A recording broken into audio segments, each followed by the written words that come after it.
ఒక పెద్ద అడవిలో ఎన్నో జంతువులు సంతోషంగా జీవించేవి. ఆ అడవికి రాజు ఒక బలమైన సింహం. మన రాజు చాలా బలవంతుడు మరియు చాలా ధైర్యవంతుడు. అవును అవును, చాలా బాలవంతుడు మరియు చాలా ధైర్యవంతుడు. కోపం ఎక్కువ. ఆ సింహం పేరు వీర. అది చాలా ధైర్యంగా ఉండేది, కాని కొంచెం అహంకారం కూడా ఉండేది. ఈ అడవి అంతా నాది, నేను చెప్పిందే జరగాలి. ఇంకా అందరూ నేను చెప్పినాటే చేస్తారు. జంతువులు సింహం కోపానికి భయపడి ఎప్పుడూ టెన్షన్లో ఉండేవి. మనం సింహం చూపుల్లో పడకుండా ఉండాలి, సింహం దృష్టిలో పడకుండా జాగ్రత్త పడాలి. ఇలా ఉంటే మనం ఎప్పటికీ సంతోషంగా ఉండలేం. మనం సంతోషంగా ఉండాలంటే ఏదో ఒక చర్య తీసుకోవాలి మరియు మార్పు తీసుకురావాలి. ఏదైనా మార్పు రావాలి.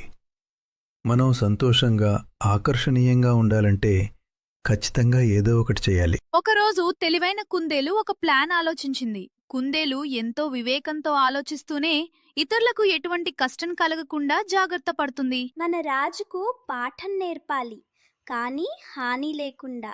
కుందేలు సింహం దగ్గరకు వెళ్ళింది. కుందేలు ఆలోచిస్తూ సింహం దగ్గరకు వెళ్తోంది. వాచింది. మహారాజా, మరో సింహం మీ రాజ్యాన్ని తీసుకోవాలని చూస్తోంది. మహారాజా, ఆ సింహం చాలా బలంగా ఉంది. ఆ సింహం జంతువులన్నింటినీ భయపెడుతూ ఈ అడవికి నేనే రాజును అని అంటోంది. ఏమిటి? ఆ సింహం అంత బలంగా ఉందా? అందర్నీ భయపెట్టే ఎందుకలా భయపెడుతుంది? వెంటనే చూపించు. కుందేలు సింహాన్ని ఒక బావి దగ్గరకు తీసుకెళ్ళింది. అది లోపల ఉంది మహారాజా. సింహం చాలా బలమైనది మరియు చాలా భయంకరమైనది కూడా. మహారాజా, అది చాలా గట్టిగా గర్జిస్తుంది కూడా. సింహం బావిలో తన ప్రతిబింబాన్ని చూసింది. సింహం కోపంతో గర్జించింది. ఇదేనా నా శత్రువు? ఇప్పుడే నిన్ను జయిస్తాను. అతడు నాకంటే బలవంతుడనుకుంటున్నాడా? ఆ సింహాన్ని నేను ఓడిస్తాను. ఆ సింహం నాకంటే గొప్పదా? ఎలాగైనా సరే ఆ సింహాన్ని నేను ఓడిస్తాను. సింహం తన ప్రతిబింబం చూసి ఆలోచించింది. ఇది నేనా?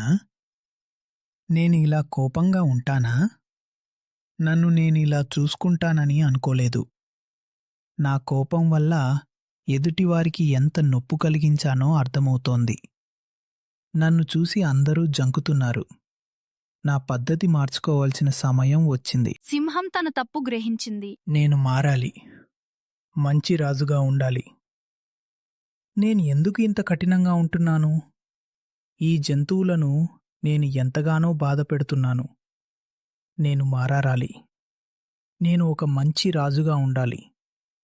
నేను జంతువుల పట్ల చాలా దయతో నడుచుకోవాలి. నేను ఒక మంచి రాజుగా ఉండాలి. మెల్లగా ఆలోచించి సింహం ఒక నిర్ణయం తీసుకుంది మరియు జంతువుల వైపు సాధువుగా నడవసాగింది. సింహం జంతువుల దగ్గరకు వెళ్ళింది. క్షమించండి, ఇకపై నేను కోపం తగ్గిస్తాను. జంతువులు: ధన్యవాదాలు మహారాజా. నేను మీ మీద ఎప్పుడూ కోపం చూపించను. నేను మంచిగా నడుచుకుంటాను. మనమందరం కలిసిమెలిసి ఉందాం. నేను అందరికీ అండగా ఉంటాను. ఎవరికీ ఏ ఆపద రానివ్వను. అప్పట్నుంచి అన్ని జంతువులు సంతోషంగా జీవించాయి. మన రాజు మారిపోయాడు. మనకికేమీ కాదు, మనం చాలా సంతోషంగా ఉండవచ్చు. మార్పు అంటే గొప్ప విషయం. మనం మారితేనే అందరూ మారతారు. మనం బాగుంటేనే అందరూ బాగుంటారు. కేవలం శారీరక బలాన్ని ప్రదర్శించటం ధైర్యం అనిపించుకోదు. ఏ సమయంలో ఎలా స్పందించాలో తెలియడమే అసలైన ధైర్యం. మొండిగా ముందుకు వెళ్లడం కంటే పరిస్థితులను అర్థం చేసుకుని సరైన నిర్ణయం తీసుకోవటంలోనే మనిషి యొక్క జ్ఞానం దాగి ఉంటుంది.